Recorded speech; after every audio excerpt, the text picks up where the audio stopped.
Yo guys, and welcome back. In today's old video though, we're going to be taking a look at, hopefully I'm pronouncing this right, Nasakhma. Now in my previous video I did go over Justy, and of course there's been Eden, there's also been Magus, however the heck you want to call him, and also Yoko. So make sure you're subscribing so you can stay tuned to the latest reviews and updates for Infinite Magicraid. But without further ado, let's go ahead and take a look at Mr. N, as I'll refer to him for right now. So we do have his stats posted up here because I don't actually own him, but I figured he was very interesting enough for me to kind of cover him. So briefly going over his skills here. So we have Soul Blow over here, which is his basic attack, and it deals 120% attack damage to an enemy and another 2 random enemies with a 50% chance to inflict 1 layer of inferior severe wound for 2 rounds, meaning that he has a chance to affect not only 1 but multiple units with the ability of basically having their heals nerfed. So already we have more of a PvP orientated unit just by this skill alone, and if there's only 1 enemy on the battlefield, then that means he does 240% damage with a 100% chance to make sure that they don't heal. But at that point in time, that's kind of useless anyways, because if they're by themselves, they're probably going to end up dead just regardless. But if you want to add in books there, it goes from 120 attack damage to 160% attack damage to an enemy and another 2 random enemies, and then with the single target one, it goes up to 280% attack damage, which, I mean, booking it up is fine and cool and all, but overall it still doesn't change the effect of the move in itself. So obviously if you could somehow prevent things from rolling into that move, I think that would be great, because there's really no benefit outside of what it already provides here.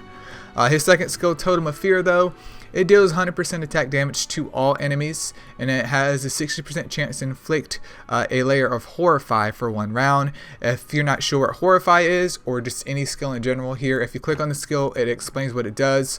But Horrify basically gives you a 50% chance of you rolling the dice of your unit doing a move or not. I believe somewhere in Nightmare, when you end up fighting this piece of garbage, that you'll encounter this scenario where you try and do like your ultimate or something and it does nothing. That's because of Horrify.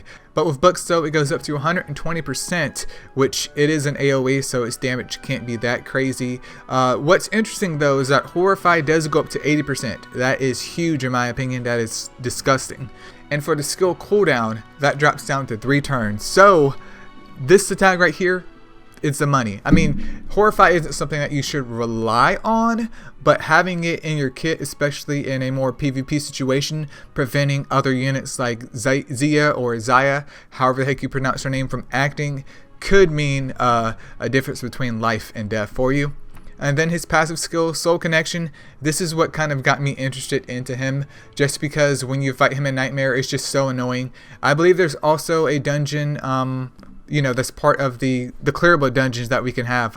It's just blanking from my mind right now, but the dungeons that you can only clear out once and get drops from, I believe he's in there too, and it's just super annoying because it inflicts HP connection on an enemy with the highest attack at the beginning of each wave and deals damage by 30% of the damage the unit itself took to the target.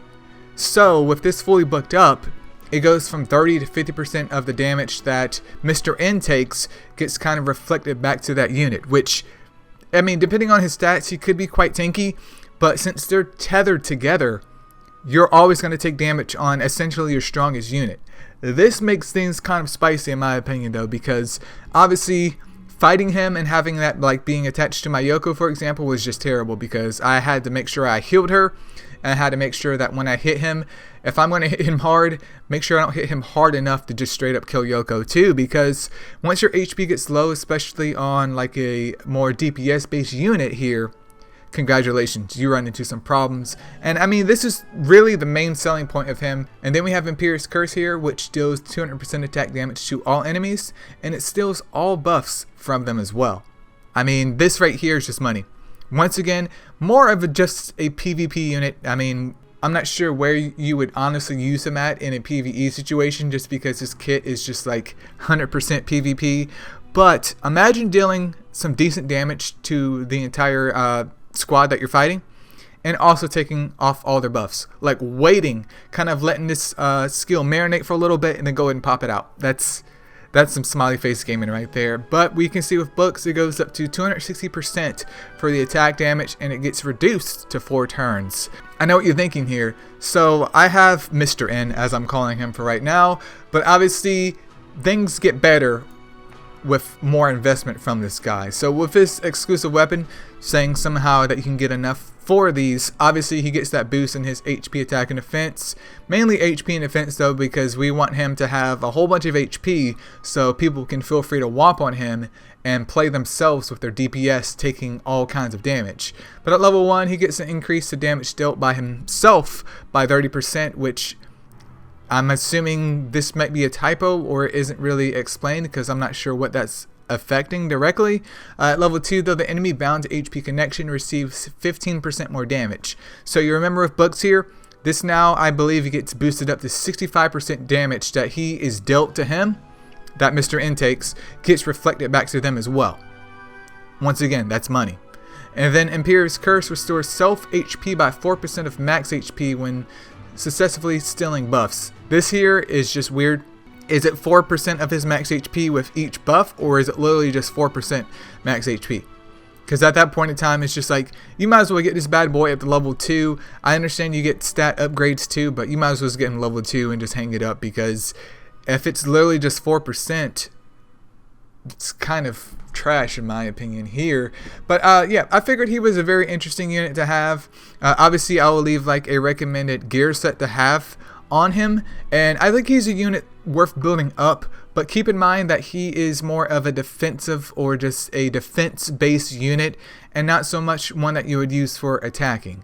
Now if you were big brain, you would probably end up using him for attacking, but unfortunately I'm not intelligent enough to come up with a team composition right now to take advantage of him on the attacking side.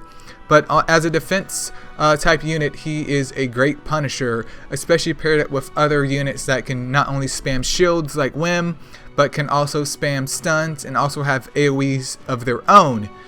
Not to mention, this could potentially be an interesting kind of counter to counterattack, if that makes any sense, because there's other units out there like Sentin, for example, or Holder that have the counterattack ability. So every time that they're hit, they're going to counterattack.